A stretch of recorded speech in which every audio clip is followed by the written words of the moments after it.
નમસ્કાર દર્શક મિત્રો, ધી લોકસત્તા શોમાં આપણું સ્વાગત છે। ભારત અને પાકિસ્તાનની વચ્ચે ઘણા દિવસો સુધી ગોળીબાર, મિસાઇલ અને ડ્રોન હુમલા બાદ ગઈકાલે સીઝફાયરની સમજૂતી થઈ ગઈ હતી અને આના કારણે બંને દેશોના નાગરિકોએ રાહતનો શ્વાસ લીધો હતો।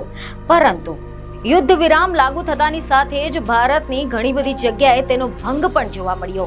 સમાચાર એવા મળી રહ્યા છે કે યુદ્ધ વિરામ પર સંમત થયાના થોડા જ કલાકો પછી પાકિસ્તાને યુદ્ધ વિરામનું ઉલ્લંઘન કર્યું હોવાના દાવાઓ કરવામાં આવ્યા હતા। પાકિસ્તાન તરફથી જમ્મુ કાશ્મીરમાં LOC પર ફાયરિંગ શરૂ થઈ ગયું હતું।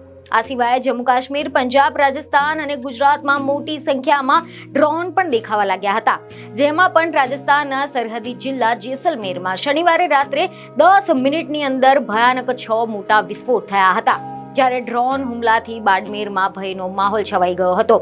આના પછી બંને જિલ્લાના વિસ્તારોમાં સાયરન વગાડવામાં આવ્યા હતા। આ ઘટનાને પાકિસ્તાન દ્વારા તાજેતરના યુદ્ધ વિરામ કરારના ઉલ્લંઘન તરીકે જોવામાં આવી રહ્યું છે। જોકે સેના અને વહીવટી તંત્ર દ્વારા હજુ સુધી કોઈ સત્તાવાર નિવેદન જારી કરવામાં નથી આવ્યું, પરંતુ એવા કેટલાક અહેવાલો છે કે સ્થાનિક વહીવટી તંત્ર અને સુરક્ષા એજન્સીઓ પરિસ્થિતિ પર નજર રાખી રહી છે અને નાગરિકોને સતર્ક રહેવા તેમજ સરકારી સૂચનાઓનું પાલન કરવા માટે વિનંતી કરવામાં આવી છે। સ્થાનિક રહેવાસીઓના જણાવ્યા મુજબ આ વિસ્ફોટો એ જગ્યાએ ને એ જ પેટર્ન પર થયા હતા કે જ્યાં 2 દિવસ પહેલા સમાન અવાજો સંભળાયા હતા।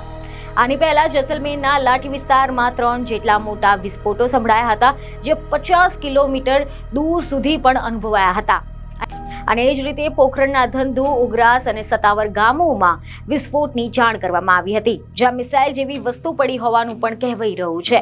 આ ઘટનાઓ બાદ જેસલમેર સહિતના રાજસ્થાનના ઘણા બધા જિલ્લાઓમાં બ્લેકઆઉટ લાદવામાં આવ્યો હતો। અહેવાલ એવા મળી રહ્યા છે કે આ જિલ્લા વહીવટી તંત્રએ રાત્રે 8:30 વાગ્યાથી સવારના 6 વાગ્યા સુધી સંપૂર્ણ બ્લેકઆઉટનો આદેશ જારી કર્યો છે, જેમાં ઘરોની લાઇટ બંધ રાખવા અને બિનજરૂરી રીતે બહાર ન નીકળવાની અપીલ કરવામાં આવી છે। આ ઘટનાક્રમ એવા સમયે બન્યો છે કે જ્યારે ભારત અને પાકિસ્તાન તાજેતરમાં યુદ્ધ વિરામ કરાર પર સંમત થયા હતા, પરંતુ થોડા જ કલાકો પછી પાકિસ્તાન દ્વારા ડ્રોન હુમલા અને મિસાઇલ હુમલાના અહેવાલો પ્રકાશમાં આવ્યા છે। બીજની ખબરો સાથે ફરી મળીશું। ધન્યવાદ।